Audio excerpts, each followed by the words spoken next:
Crymachina is an action RPG that I recently got to go hands-on with thanks to the team over at NIS America, and it's quickly become one of my most anticipated releases of 2023. It's giving off some serious NieR vibes, so today let's dive into what it is all about and what I experienced. My name's Alex, welcome to SwitchCorner, and if you do enjoy the video, consider subscribing.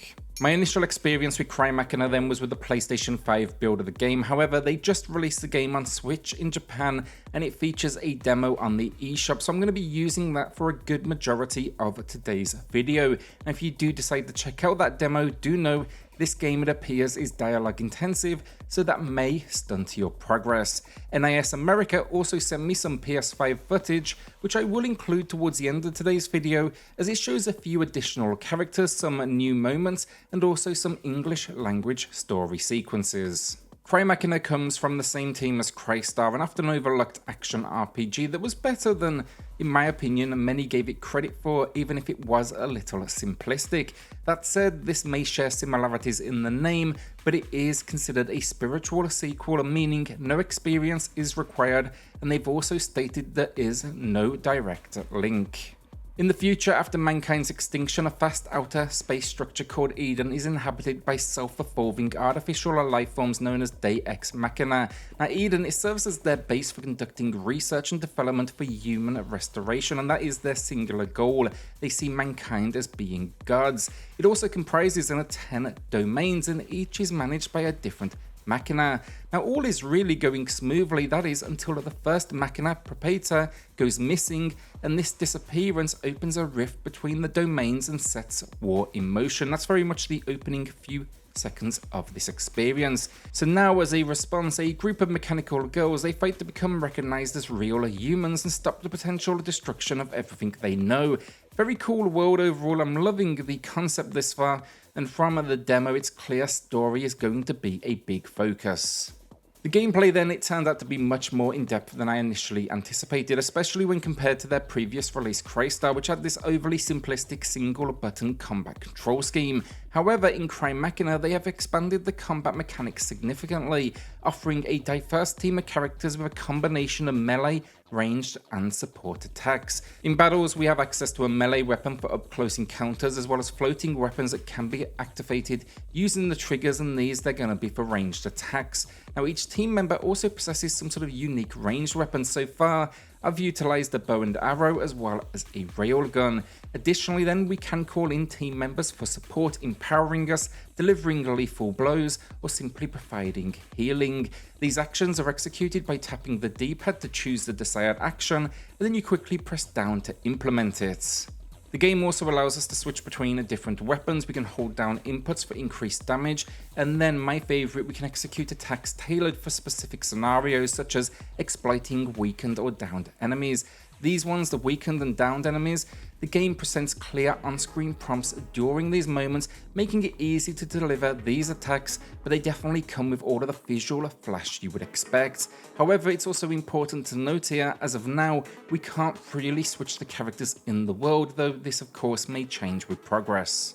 In addition to offensive moves, then we also have defensive measures at our disposal. We can momentarily block incoming attacks, and we can utilize a dodge mechanic. This grants brief invincibility frames. This proves crucial, as some of the early enemies, they already feature screen-filling attacks that demand precision. It's really going to require us to master these techniques. So overall, the combat system already appears robust, with a variety of strategic options for engaging those enemies, and this is simply the opening moments of the experience. When it comes to the levels then, they have been extremely linear so far, and it appears combat is what's going to be designed to keep you coming back. There's been some very basic environmental puzzles along the way, think switches and pressure pads to unlock that next area or bridge, and then the enemies, there's no transition screen in here, rather they will appear in front of you and then you will be temporarily blocked from advancing forward until they are wiped out. There's also been some minor platforming as well, and I found a few secrets thanks to our jumping abilities. The world then also includes collectibles known as personality data, and that can be in the world or on an enemy. Basically, this is human psychological data which can provide items and bonus scenes.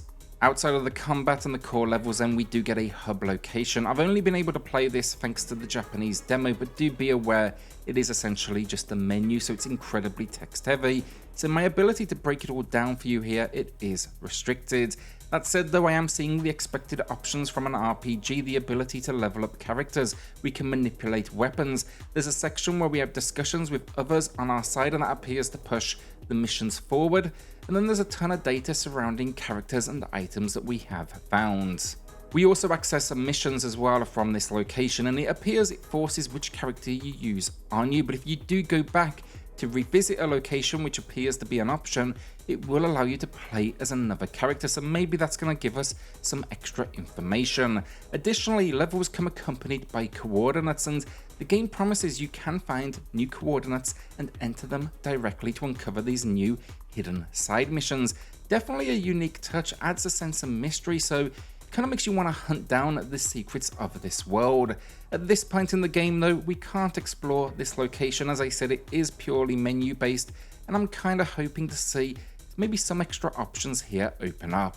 So overall for gameplay, what I'm seeing this far, I'm liking it a lot. The combat is fast and responsive, the world has me intrigued, and the hub location has more than enough to keep you busy around evolving your squads.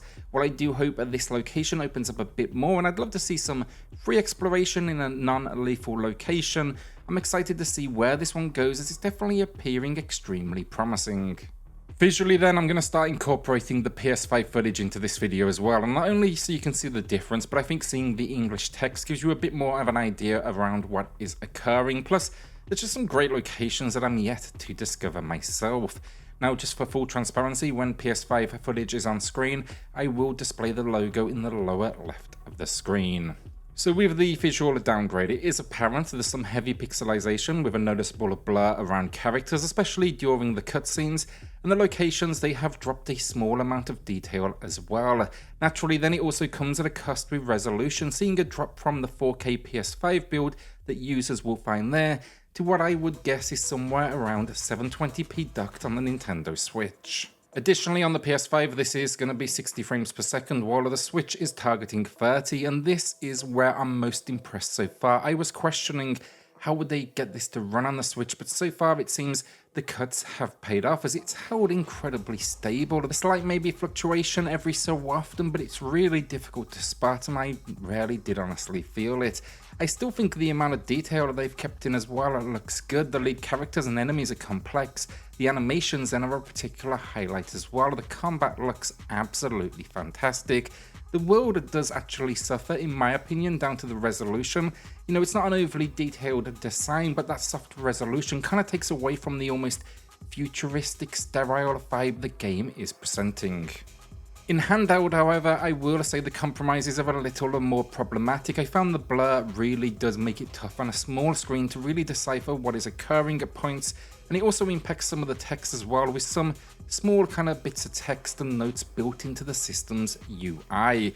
Overall though, look, it's running, it's stable this far, so I'm taking that as a win, but I'd probably say be a little prepared if you are going in to play exclusively handhelds.